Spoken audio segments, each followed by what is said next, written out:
ಆತ್ಮೀಯ ವಿದ್ಯಾರ್ಥಿಗಳೇ, ಮುಂದಿನ ತರಗತಿಯಲ್ಲಿ 8ನೇ ತರಗತಿ ಸಮಾಜ ವಿಜ್ಞಾನ ವಿಷಯದ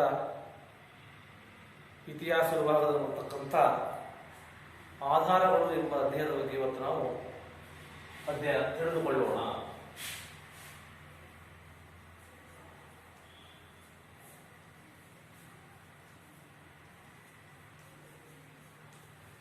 ಈ ಒಂದು ಅಧ್ಯಾಯದಲ್ಲಿ ನಾವು ಅಧ್ಯಯನ ಮಾಡತಕ್ಕಂಥ ಪ್ರಮುಖ ವಿಷಯಗಳು ಅಂತಂದ್ರೆ, ಇತಿಹಾಸ ಅಧ್ಯಯನಕ್ಕೆ ಬೇಕಾಗ್ತಕ್ಕಂಥ ಆಧಾರಗಳ ಬಗ್ಗೆ,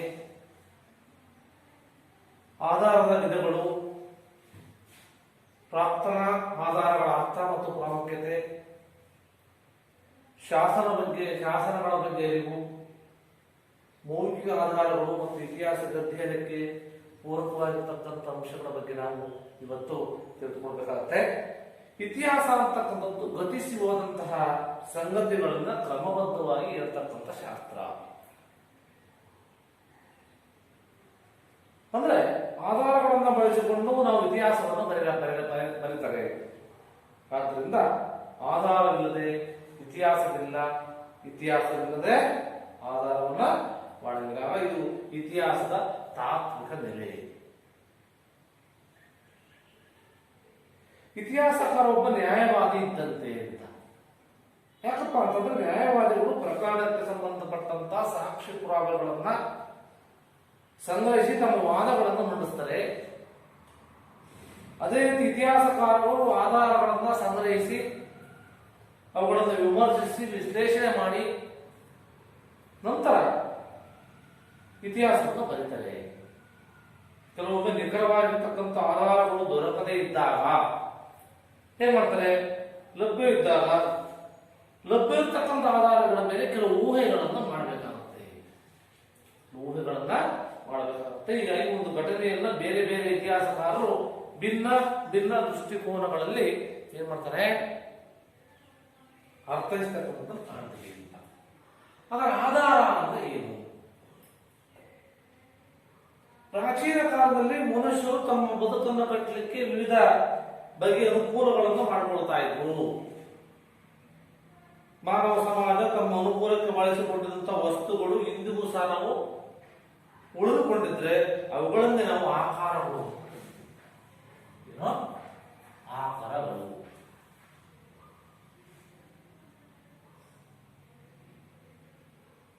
ಇತಿಹಾಸಗಾರರು ಪರಿಗಣಿಸ್ತಾರೆ. ಆದ್ದರಿಂದ ಇಂದಿನವರು ಬಳಸಿ ಬಿಟ್ಟೋಗಿರ್ತಕ್ಕಂಥ ವ್ಯವಸಾಯದ ಪರಿಕರಗಳಿರ್ಬೋದು, ದೇವಾಲಯಗಳು ಮತ್ತು ಧಾರ್ಮಿಕ ಕಟ್ಟಡಗಳು, ಕೋಟೆಗಳು, ಶಾಸನಗಳು, ನಾಣ್ಯಗಳು, ಆಯುಧಗಳು ಇವೆಲ್ಲ ಇತಿಹಾಸದ ಆಕಾರಗಳು ಅಂತ ಪರಿಗಣಿಸಿ ನಾವು ಇತಿಹಾಸವನ್ನು ಬರೆಯಲಿಕ್ಕೆ ಏನ್ ಮಾಡ್ತೇವೆ, ಉಪಯೋಗಿಸಲಾಗುತ್ತೆ. ಹಾಗೆ ಲಿಖಿತ ಸ್ವರೂಪದ ದಾಖಲೆಗಳು, ಕೃತಿಗಳು ಇತಿಹಾಸ ರಚನೆಗೆ ಮೂಲ ಪ್ರಮುಖ ಅಂಶಗಳಾಗಿರ್ತಕ್ಕಂಥವನ್ನ ನೀವು ವಿದ್ಯಾರ್ಥಿಗಳ ತಿಳಿಬೇಕಾಗುತ್ತೆ. ಹಾಗಾಗಿ ಇತಿಹಾಸ ರಚನೆಗೆ ಬೇಕಾಗಿರ್ತಕ್ಕಂಥ ಮೂಲ ಸಾಮಗ್ರಿಗಳನ್ನ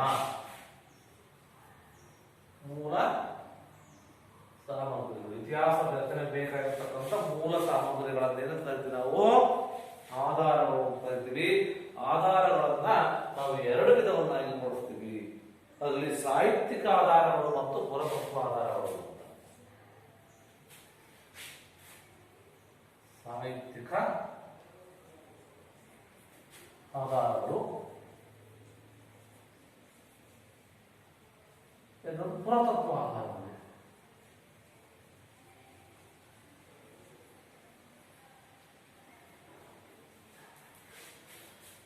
ಇಲ್ಲಿ ಪ್ರಮುಖವಾಗಿ ಮತ್ತೆ ಸಾಹಿತ್ಯಿಕ ಆಧಾರಗಳನ್ನ ಎರಡು ವಿಧವನ್ನಾಗಿ ಮಾಡಿಸ್ತೀವಿ.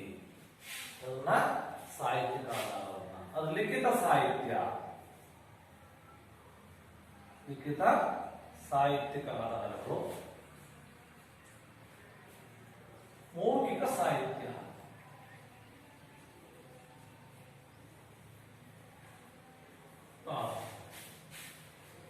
ಅದು ಲಿಖಿತ ಸಾಹಿತ್ಯ ಅಂದ್ರೆ ಸಾಹಿತ್ಯಿಕ ಆಧಾರಗಳಲ್ಲಿ ಪ್ರಮುಖವಾಗಿರ್ತಕ್ಕಂಥದ್ದು ಲಿಖಿತ ಸಾಹಿತ್ಯ. ಈ ಒಂದು ಸಾಹಿತ್ಯ ವಿವರಣೆಗಳ ಮೂಲಕ ತಮ್ಮ ಸಮಕಾಲೀನ ಸಾಹಿತ್ಯ ರಚನೆಗೆ ಬೇಕಾಗಿರ್ತಕ್ಕಂಥ ಆ ರಚನೆಕಾರದ ಐತಿಹಾಸಿಕ ಅಂಶಗಳನ್ನ ಕಣ್ಣು ಮುಂದೆ ತರಬಲ್ಲದು.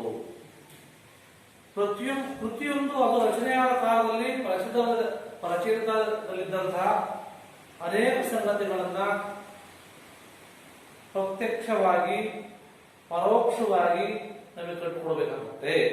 ಆದ್ದರಿಂದ ಸಾಹಿತ್ಯಿಕ ಆಧಾರಗಳಲ್ಲಿ ಮತ್ತೆ ಎರಡನ್ನು ಕಾಣ್ತೀವಿ, ದೇಶೀಯ ಸಾಹಿತ್ಯ ಮತ್ತು ವಿದೇಶಿ ಸಾಹಿತ್ಯ ಅಂತ. ದೇಶೀಯ ಸಾಹಿತ್ಯ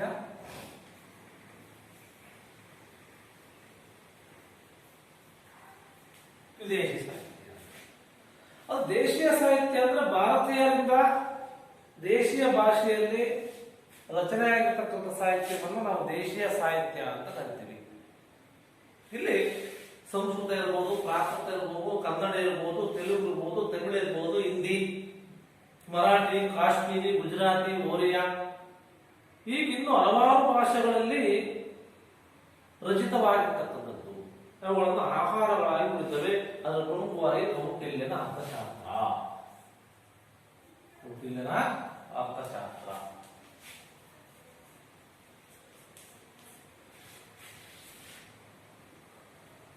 ಆಮೇಲೆ ಹಾಲರಾಜನ ಕಥಾಸಪ್ತಸತಿ. ಹಾಲರಾಜನ ಕಥಾಸಪ್ತಸತಿ. ಆಮೇಲೆ ವಿಶಾಖದತ್ತನ ಮುದ್ರಾ ರಾಕ್ಷಸ, ಕಲ್ಲಣನ ರಾಜತರಂಗಿಣಿ, ಬಾಣಭಟ್ಟನ ಹರ್ಷಚರಿತ, ಚಾಂದ್ ಬರ್ದಾಯ ಪೃಥ್ವಿರಾಜರಾಸು, ಪಂಪನ ವಿಕ್ರಮಾರ್ಜುನ ವಿಜಯ, ಸಂಗಮ್ ಸಾಹಿತ್ಯ ಕೃತಿಗಳು ಮುಂತಾದ ಸಾಹಿತ್ಯ ಕೃತಿಗಳನ್ನು ನಾವು ದೇಶೀಯ ಸಾಹಿತ್ಯ ಕೃತಿಗಳಾಗಿ ನಾವು ನೋಡಬಹುದು, ಹೆಸರಿಸಬಹುದು. ಇವುಗಳು ತಮ್ಮ ರಚನೆ ಕಾಲದಂತಹ ಸಾಮಾಜಿಕ, ಧಾರ್ಮಿಕ ಮತ್ತೆ ಈ ರಾಜಕೀಯ ಮತ್ತೆ ಸಾಂಸ್ಕೃತಿಕ ಆಡಳಿತ ಮೊದಲಾದ ಸಂಗತಿಗಳನ್ನ, ಚಿತ್ರಣಗಳನ್ನ ನಾವು ಕಟ್ಟಿಕೊಡ್ತವೆ. ನಂತರ ಬರ್ತಕ್ಕಂಥ ವಿದೇಶಿ ಸಾಹಿತ್ಯ.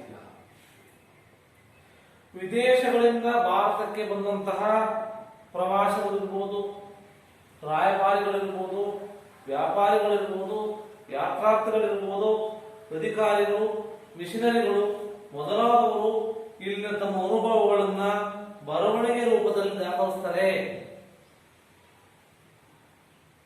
ಅವುಗಳನ್ನು ನಾವು ವಿದೇಶಿ ಸಾಹಿತ್ಯ ಅಂತ ಪರಿಗಣಿಸ್ತೀವಿ. ಅದರಲ್ಲಿ ಪ್ರಮುಖವಾಗಿ ಮೆಗಸ್ತಾನಿಸದ ಇಂಡಿಕಾ ಅಂತ.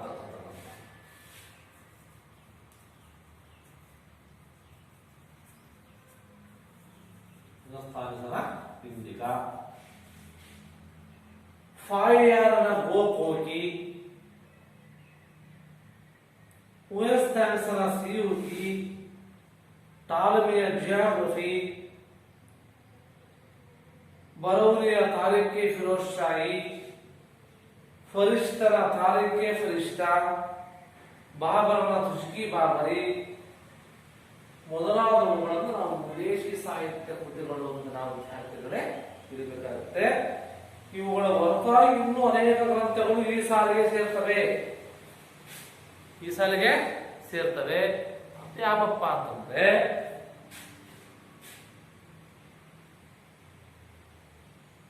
ಆಯಾ ಕಾಲಘಟ್ಟದಲ್ಲಿದ್ದಂತಹ ರಾಜಕೀಯ, ಸಾಮಾಜಿಕ, ಸಾಂಸ್ಕೃತಿಕ, ಆರ್ಥಿಕ, ಆಡಳಿತ ಮುಂತಾದ ಸಂಗತಿಗಳ ಬಗ್ಗೆ ನಾವು ಏನ್ ಮಾಡ್ತೇವೆ, ಚಿತ್ರಣವನ್ನು ಗಮನಿಸ್ತೀವಿ. ಹೀಗೆ ಕೆಲವು ಸಾಹಿತ್ಯದ ನ್ಯೂನತೆಗಳಿರುತ್ತವೆ ಲಿಖಿತ ಸಾಹಿತ್ಯದಲ್ಲಿ.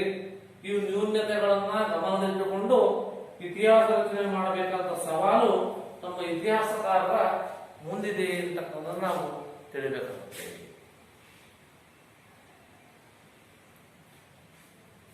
ನಂತರ ಬರ್ತಕ್ಕಂಥ ಮೌಖಿಕ ಸಾಹಿತ್ಯ. ಮೌಖಿಕ ಅಂದ್ರೆ ಒಬ್ಬರಿಂದ ಒಬ್ಬರಿಗೆ,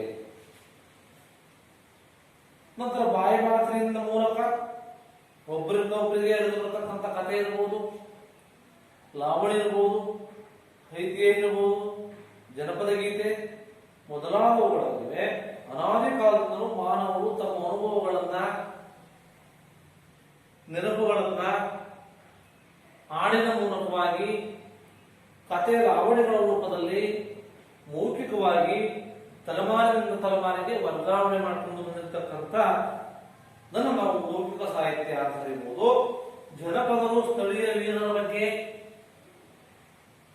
ಲಾವಣಿಗಳನ್ನು ಕಟ್ಟಿ ಹಾಕಿದರೆ ಅಲ್ಲಿ ಕುಮಾರರಾಮ, ಚಿತ್ರದುರ್ಗದ ನಾಯಕರು, ಕೆಂಪೇಗೌಡ, ಟಿಪ್ಪು ಸುಲ್ತಾನ್, ಸಂಗೊಳ್ಳಿ ರಾಯಣ್ಣ, ಕಿತ್ತೂರಾಣಿ ಚೆನ್ನಮ್ಮ, ಸಿಂಧೂರ ಲಕ್ಷ್ಮಣ್, ಮೆಡೋಸೋ ಟೇಲರ್ ಮೊದಲಾದವರ ಬಗ್ಗೆ ನೆನಪಾದ ಲಾವಣಿಯನ್ನ ಕಟ್ಟುವುದರ ಮೂಲಕವಾಗಿ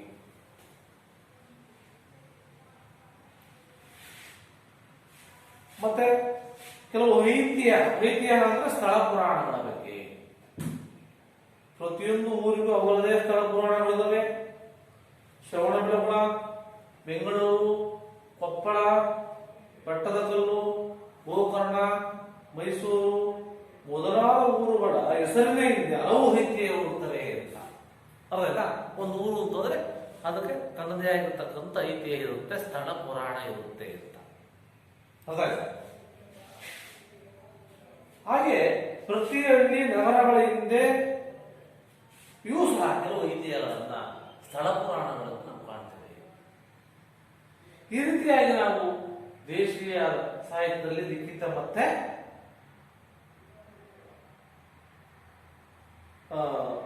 ಮೌಖಿಕ ಸಾಹಿತ್ಯವನ್ನು ನಾವು ಕಾಣ್ತೇವೆ. ನಂತರ ಪುರಾತತ್ವ ಆಧಾರಗಳು ಎರಡನೇದು. ಈ ಪುರಾತತ್ವ ಆಧಾರಗಳನ್ನು ನಾವು 4 ವಿಧಗಳಾಗಿ ವರ್ಗೀಕರಿಸ್ತೀವಿ ಅಂತ. ವಿಧಗಳಾಗಿ 4 ವಿಧಗಳಾಗಿ.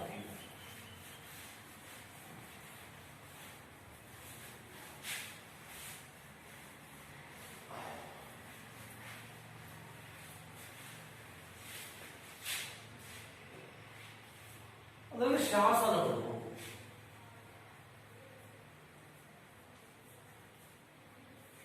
ನಾಣ್ಯಗಳು, ಸ್ಮಾರಕಗಳು,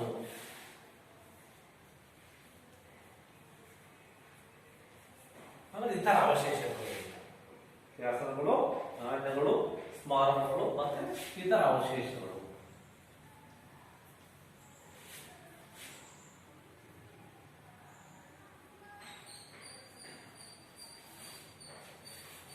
ಇಲ್ಲಿ ಈ ಪುರಾತತ್ವ ಆಧಾರಗಳು ಭೂಮಿಯ ಮೇಲೆ ಮಾತ್ರವಲ್ಲ, ಭೂಮಿಯ ಒಳಗಡೆ ಭೂಗರ್ಭದಲ್ಲಿ ಉಳಿದು ಹೋಗಿರ್ತಕ್ಕಂಥ ಭೂಮಿಯ ಒಳಗಿರ್ತಕ್ಕಂಥ ಅವಶೇಷಗಳನ್ನ ವೈಜ್ಞಾನಿಕ ವಿಧಾನವನ್ನು ಬಳಸಿ ಅಗೆಯುವ ಮೂಲಕ ನಾವು ಹೊರಗೆ ತೆಗಿತೀವಿ ಅಂತ ಬರ್ತೀವಿ. ಭೂಮಿಯ ಮೇಲಲ್ಲ, ಭೂಮಿಯ ಒಳಗಿರ್ತಕ್ಕಂಥ ಅದು ಉಳಿದು ಹೋಗಿರ್ತಕ್ಕಂಥ ಕೆಲವು ಅವಶೇಷಗಳನ್ನ ಏನ್ ಮಾಡ್ತೀವಿ, ವೈಜ್ಞಾನಿಕ ವಿಧಾನಗಳನ್ನು ಬಳಸಿ ಅಗೆಯುವ ಮೂಲಕ ಹೊರತೆಗೆಯತಕ್ಕಂಥದ್ದು. ಅದನ್ನೇ ನಾವೇನ್ ಕಲ್ತಪ್ಪ ಅಂದ್ರೆ ಉತ್ಖನನ ಅಂತ ಕರಿತೀವಿ. ಉತ್ಖನನ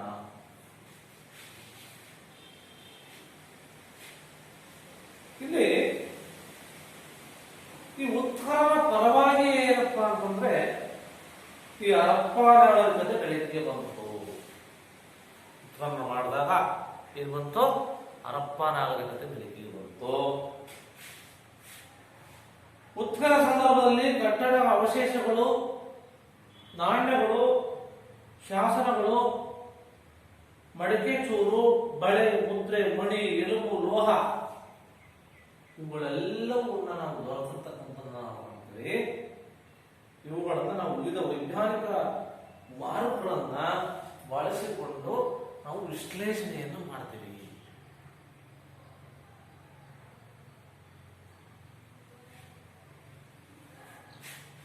ಅದರಲ್ಲಿ ಪ್ರಮುಖವಾಗಿ ಬರ್ತಕ್ಕಂಥ ಶಾಸನಗಳು. ಶಾಸನ ಅಂದ್ರೇನು? ಕೊರೆಯಲ್ಪಟ್ಟಿರುವ ಎಂಬರ್ಥ. ಶಾಸನ ಅಂದ್ರೆ ಕೊರೆಯಲ್ಪಟ್ಟಿರ್ತಕ್ಕಂಥ ಕಲ್ಲು, ಬಂಡೆ, ಲೋಹ, ಆಮೇಲೆ ದಂತ, ಸುಟ್ಟ ಮಣ್ಣಿನ ಹಲಗೆಗಳು ಬರ್ತವೆ. ಮೊದಲ ದೀರ್ಘಕಾಲ ಬಾಳಿಕೆ ಬರ್ತಕ್ಕಂಥ ವಸ್ತುಗಳ ಮೇಲೆ ಏನ್ ಮಾಡ್ತೀವಿ? ಶಾಸನಗಳನ್ನು ಬರೆದಾಕ್ತೇವೆ ಅಂತ. ದೀರ್ಘಕಾಲ ಬಳಕೆ ಬರಬೇಕು. ಒಂದರ ಘಟನೆಗಳ ಜೊತೆಗೆ ನೇರ ಸಂಬಂಧವನ್ನು ಹೊಂದಿರುವುದರಿಂದ ಶಾಸನಗಳು ಹೆಚ್ಚು ವಿಶ್ವಾಸಾರ್ಹ. ಅಶೋಕನ ಶಾಸನಗಳೇ ಭಾರತದಲ್ಲಿ ಕಂಡುಬರ್ತಕ್ಕಂಥ ಆರಂಭಿಕ ಶಾಸನಗಳು. ಅಶೋಕನ ಶಾಸನಗಳನ್ನು ಮಾಡ್ತೀವಿ ನಾವು. ನಂತರ ಅಶೋಕನ ಶಾಸನಗಳು ಬ್ರಾಹ್ಮಿ ಲಿಪಿಯಲ್ಲಿವೆ ಅಂತ. ಯಾವ ಲಿಪಿ? ಬ್ರಾಹ್ಮಿ ಲಿಪಿ.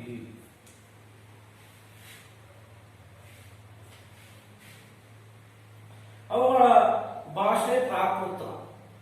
ಅವುಗಳ ಭಾಷೆ ಯಾವುದು? ಪ್ರಾಕೃತಿಕ ಆಗಿದೆ. ಕನ್ನಡ, ತಮಿಳು, ತೆಲುಗು, ಸಂಸ್ಕೃತ, ಪ್ರಾಕೃತ ಭಾಷೆಗಳಲ್ಲಿ ಸಾವಿರಾರು ಶಾಸನಗಳು ಕಂಡುಬರ್ತವೆ. ಇಷ್ಟು ಸಾವಿರಾರು ಶಾಸನಗಳು. ಅದರಲ್ಲಿ ಪ್ರಮುಖವಾಗಿ ಸಮುದ್ರಗುಪ್ತನ ಅಲಹಾಬಾದ್ ಶಾಸನ.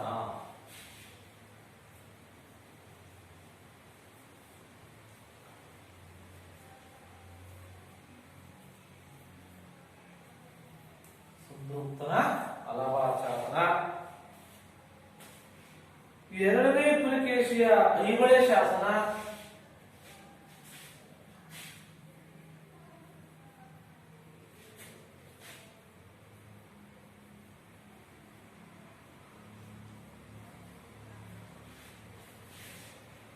ನಂತರ ಈ ಖಾರವೇಲನ ಹಾತಿ ಗುಂಪ ಶಾಸನ.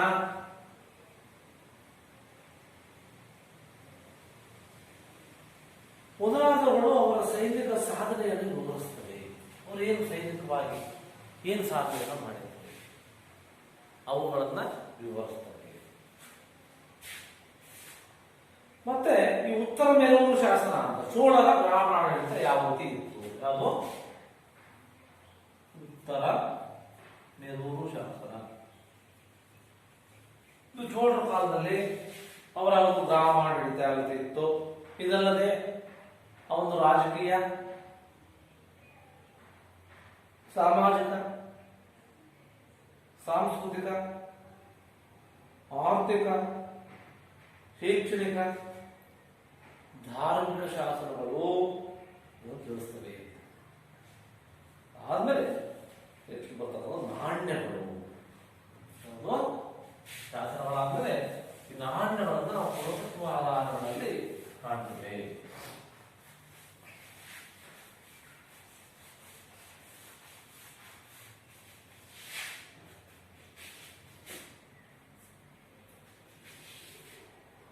ನಾಣ್ಯಗಳು ಆಕಾರದಲ್ಲಿ ಚಿಕ್ಕದಾಗಿದ್ರೆ ಹಲವು ಮಹತ್ವದ ಸಂಗತಿಗಳನ್ನು ಒಳಗೊಂಡಿರ್ತವೆ. ಆಕಾರದಲ್ಲಿ ಚಿಕ್ಕದಿರಬಹುದು, ಆದರೆ ಕೆಲವು ಮಹತ್ವದ ಸಂಗತಿಗಳನ್ನ ಒಳಗೊಂಡಿರ್ತವೆ. ಇವುಗಳನ್ನು ಹೊರಡಿಸಿದಂತಹ ರಾಜನ ಅಧೀನದಲ್ಲಿ ಇರತಕ್ಕಂಥ ಪ್ರದೇಶದ ವ್ಯಾಪ್ತಿ. ಯಾವ ರಾಜ ಅದನ್ನು ಹೊರಡಿಸಿದ್ದ, ಅದು ವ್ಯಾಪ್ತಿ.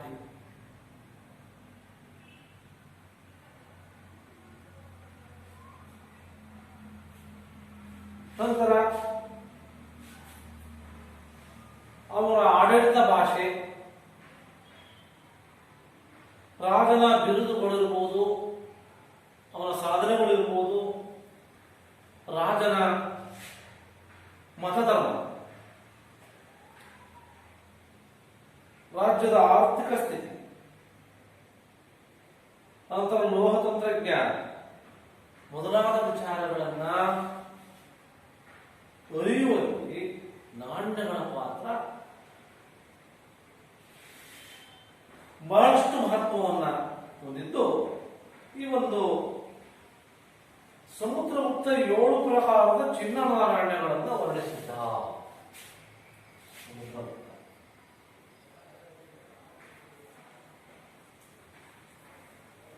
7 ಪ್ರಕಾರದ ಚಿನ್ನದ ನಾಣ್ಯಗಳನ್ನು ಏನ್ ಮಾಡಿದ್ದ? ವರ್ಣಿಸಿದ್ದ. ಅವುಗಳ ಮೇಲೆ ಚಿತ್ರಗಳ ಆಧಾರದ ಮೇಲೆ ಸಮುದ್ರಗುಪ್ತನು ಸಂಗೀತ ಪ್ರಿಯನಾಗಿದ್ದ ಮತ್ತು ಅಶ್ವಮೇಧ ಯಾಗವನ್ನ ನಡೆಸಿದ್ದಾರೆ ಎಂದು ಹೇಳ್ತಾರಂತೆ. ನಂತರ ಗೌತಮಿ ಪುತ್ರ ಶತಚಾರಿ, ಶಾತವಾಹನರ ಪ್ರಸಿದ್ಧ ದೊರೆಯಾಗಿರ್ತಕ್ಕಂತಹ ಗೌತಮಿ ಪುತ್ರ ಶಾತಕರ್ಣಿ ಇವರೇನಪ್ಪಾ ಅಂತಂದ್ರೆ ನಹಪಾಣದ ನಾಣ್ಯಗಳ ಮೇಲಿದ್ದಂತ ಅವರ ಹೆಸರನ್ನ ಅಳಿಸಿ ಹಾಕಿ ತನ್ನ ಹೆಸರನ್ನು ಟಂಕಿಸಿದ್ದ. ಹೆಸರನ್ನು ಮಾಡಿದ್ದ, ಟಂಕಿಸಿದ್ದ ಅಂತ ಹೇಳ್ತಾರೆ. ಇದರಿಂದ ಶಾತಕರ್ಣಿಯು ನಹಪಾಣದನ್ನ ಸೋಲಿಸಿದ್ದಾರೆಂಬುದಕ್ಕೆ ಪುಷ್ಟಿ ದೊರೆಯಿತು. ಬೆಂಗಳೂರಲ್ಲಿ ರೋಮನ್ ನಾಣ್ಯಗಳನ್ನು ದೊರಕಿರುತ್ತವನ್ನು ಗಮನಿಸಿದಾಗ ಆ ಪ್ರದೇಶ 2000 ವರ್ಷಗಳ ಹಿಂದೆ ರೋಮ್ ಜೊತೆಗೆ ವ್ಯಾಪಾರ ಸಂಪರ್ಕವನ್ನು ಹೊಂದಿತ್ತು ಅನ್ನೋದನ್ನ ನಾವು ಈ ಒಂದು ಶಾಸನಗಳ ಮೂಲಕ, ನಾಣ್ಯಗಳ ಮೂಲಕವಾಗಿ ನಾವು ತಿಳಿಯಬಹುದು. ನಂತರ ಬರ್ತಕ್ಕಂಥ ಸ್ಮಾರಕಗಳು.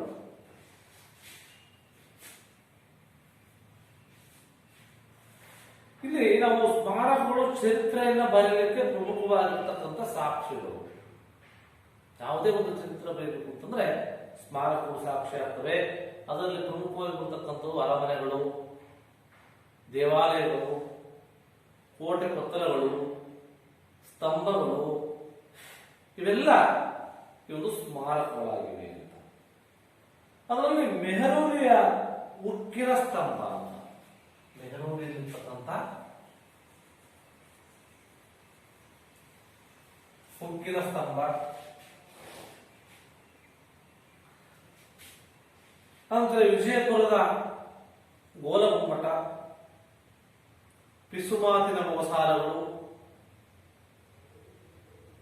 ಆ ಕಾಲದ ಘಟ್ಟದ ವಿಜ್ಞಾನ ಯಾವ ರೀತಿ ಇತ್ತು, ತಂತ್ರಜ್ಞಾನ ಯಾವ ರೀತಿ ಇತ್ತು, ಆ ಒಂದು ಪ್ರಬುದ್ಧತೆಗೆ ಏನಾಗಿದೆಯಪ್ಪ ಅಂದ್ರೆ ಸಾಕ್ಷಿಯಾಗಿರ್ತಕ್ಕಂಥದ್ದನ್ನು ನಾವು ಕಾಣ್ತೀವಿ. ಅಲ್ಲಿ ತಾಜ್ ಮಹಲ್ ಶಹಜಾನನ ಒಂದು ಪ್ರೇಮ ಕಥೆಯನ್ನ ಹೇಳುತ್ತೆ ಅಂತ. ಅದು ತಾಜ್ ಮಹಲ್ ಏನ್ ಮಾಡುತ್ತೆ, ಶಹಜಾನನ ಪ್ರೇಮ ಕಥೆ. ಮತ್ತು ಚಿತ್ತೋಡ ಗಢದ ವಿಜಯ ಸ್ತಂಭ, ರಾಣಕುಂಭನ ವಿಜಯವನ್ನ, ಯಾರು ರಾಣಕುಂಭ ಯಾವ ರೀತಿ ವಿಜಯವನ್ನ ಸಾಧಿಸಿದ್ದ ಅದನ್ನು ತಿಳಿಸುತ್ತೆ. ಅಜಂತ, ಎಲ್ಲೋರ, ಎಲಿಫೆಂಟರ್ ಗುಹೆಗಳ ಭಿತ್ತಿ ಚಿತ್ರಗಳು, ನಂತರ ಉಪ್ಪು ಶಿಲ್ಪಗಳು, ಇವೆಲ್ಲ ಏನಪ್ಪಾ ಅಂತಂದ್ರೆ ಅಂದಿನ ಕಾಲದ ಕಲಾ ನೈಪುಣ್ಯತೆ ಯಾವ ರೀತಿ ಇತ್ತು, ಕೌಶಲ್ಯತೆ ಯಾವ ರೀತಿ ಇತ್ತು,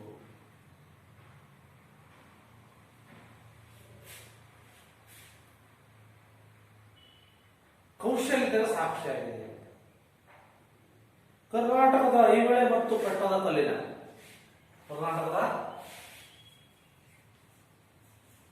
ಐಹೊಳೆ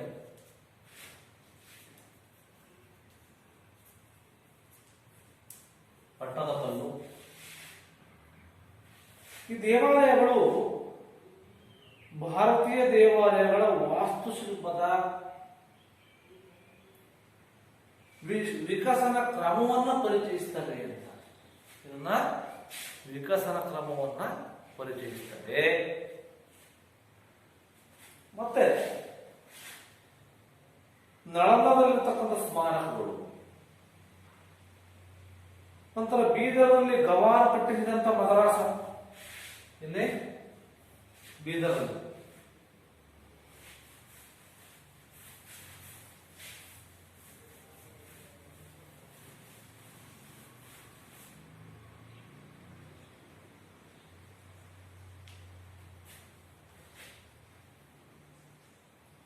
ಕಟ್ಟಿಸಿದಂತ ಮದರಾಸ.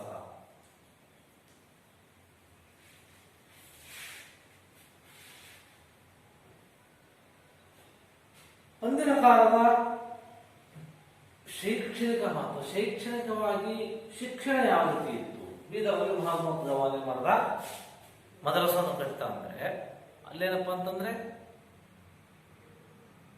ಅಲ್ಲಿಗೆ ಶೈಕ್ಷಣಿಕವಾಗಿ ಉತ್ತಮವಾಗಿರ್ತಕ್ಕಂಥದ್ದು ಇತ್ತಲ್ಲಿ. ಆಯ್ತಾ? ನಂತರ ಶ್ರೀರಂಗಪಟ್ಟಣದ ಕೋಟೆ ರಕ್ಷಣಾ ತಂತ್ರಜ್ಞಾನವನ್ನ, ಶ್ರೀರಂಗಪಟ್ಟಣ ಕೋಟೆಯ ರಕ್ಷಣಾ ತಂತ್ರಜ್ಞಾನವನ್ನ ಕೌಶಲ್ಯ ಮಹತ್ವ. ಹೀಗೆ ಸ್ಮಾರಕಗಳು,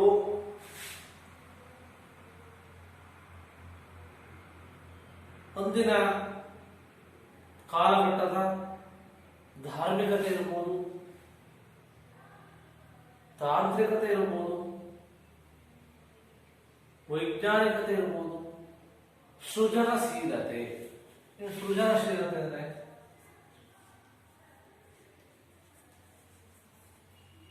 ಅಂದ್ರೆ ಹೊಸದನ್ನ ಉತ್ಪಾದನೆ ಮಾಡತಕ್ಕಂಥದ್ದು.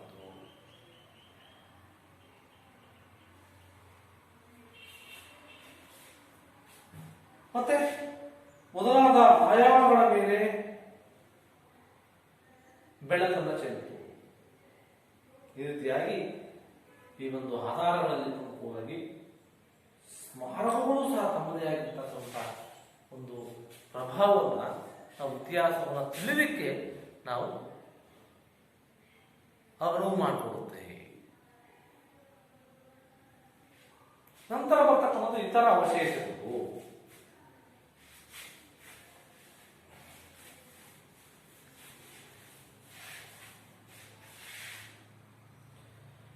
ಈ ಉತ್ಖನನ ಸಂದರ್ಭದಲ್ಲಿ ದೊರೆತಂತಹ ಮಡಿಕೆ ಚೂರು, ಮಣಿ, ಮುದ್ರೆ, ಲೋಹದ ತುಣುಕುಗಳು, ನಂತರ ಮೊದಲಾದ ಅವಶೇಷಗಳ ಸಹಾಯದಿಂದ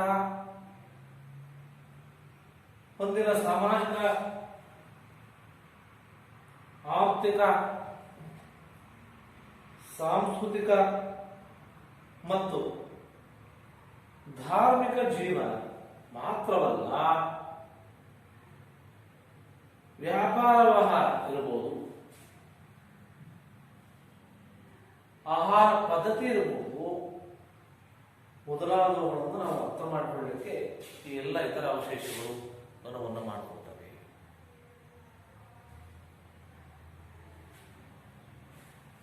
ಮತ್ತೆ ಉತ್ಖನನದಲ್ಲಿ ದೊರೆದಂತಹ ಜೈವಿಕ ಸತ್ತ ಪ್ರಾಣಿಗಳಿರ್ಬೋದು, ಪಕ್ಷಿಗಳಿರ್ಬೋದು, ಮರಗಿಡಗಳ ಅವಶೇಷಗಳನ್ನ ಇಂಗಾಲ 14ರ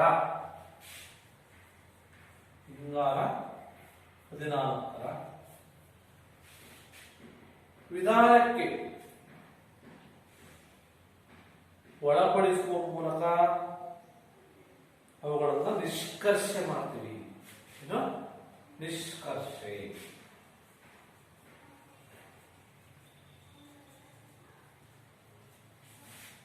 ನಿಷ್ಕರ್ಷೆ ಮಾಡ್ತವೆ. ಉತ್ಖನನದಿಂದ ಕಲಬುರಗಿ ಜಿಲ್ಲೆಯ ಸನ್ನತಿ, ದೊಡ್ಡಬಳ್ಳಾಪುರದ ಸಮೀಪದ ರಾಜಘಟ್ಟದಲ್ಲಿ ಕೆಲವು ಬೌದ್ಧ ಸ್ತೂಪಗಳು, ಕೆಲವು ಬೌದ್ಧ ಸ್ತೂಪಗಳನ್ನು ನಾವು ಕಾಣ್ತೇವೆ. ಮತ್ತೆ ಬೆಳಿಗ್ಗೆ ಬಂದಿದ್ದು ತಮಿಳುನಾಡಿನ ಅರಿಕಮೇಲು ಮತ್ತು ಪಟ್ಟಣಂ ಎಂಬಲ್ಲಿ ನಡೆದಂತಹ ಉತ್ಖನನದಿಂದ ರೋಮ್ ಮತ್ತು ದಕ್ಷಿಣ ಭಾರತದ ನಡುವಿನ ವ್ಯಾಪಾರ ಸಂಬಂಧಗಳ ಬಗ್ಗೆ ವಿಫಲ ಸಾಕ್ಷ್ಯಗಳನ್ನು ನಾವು ಕಾಣ್ತೇವೆ.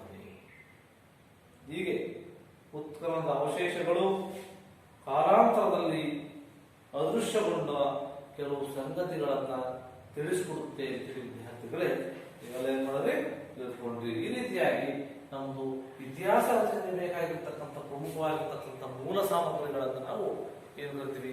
ಇತಿಹಾಸ ಅಂತ ಕರಿತೀವಿ.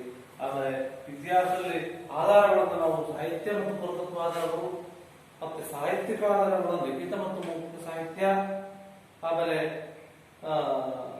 ಮತ್ತೆ ಸಾಹಿತ್ಯಿಕ ಆಧಾರಗಳಲ್ಲಿ ದೇಶೀಯ ಸಾಹಿತ್ಯ ಮತ್ತು ವಿದೇಶಿ ಸಾಹಿತ್ಯ, ಮತ್ತೆ ಮೌಖಿಕ ಸಾಹಿತ್ಯ, ಪುರಾತತ್ವ ಆಧಾರಗಳ ಬಗ್ಗೆ ವಿದ್ಯಾರ್ಥಿಗಳೇ ಇದು ಮುಖ್ಯವಾಗಿ ಅಧ್ಯಯನ ಮಾಡಿದ್ರಿ. ಎಲ್ಲರಿಗೂ ಧನ್ಯವಾದ.